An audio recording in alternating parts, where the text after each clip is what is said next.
ಮತದಾನ ಈ ದೇಶದ ಪ್ರತಿಯೊಬ್ಬ ಪ್ರಜೆಯ ಹಕ್ಕು. ನಿಮ್ಮ ಒಂದು ಮತ ಇಡೀ ದೇಶವನ್ನು, ರಾಜ್ಯವನ್ನು, ನಿಮ್ಮ ಗ್ರಾಮವನ್ನು ಅಭಿವೃದ್ಧಿ ಪಥದಲ್ಲಿ ಸಾಗಿಸಬಲ್ಲದು.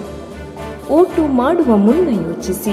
ನಿಮ್ಮ ಅಮೂಲ್ಯವಾದ ಮತವನ್ನು ನೀಡುವುದರೊಂದಿಗೆ ನಿಮ್ಮ ನಾಯಕನನ್ನು ಗುರುತಿಸಿ.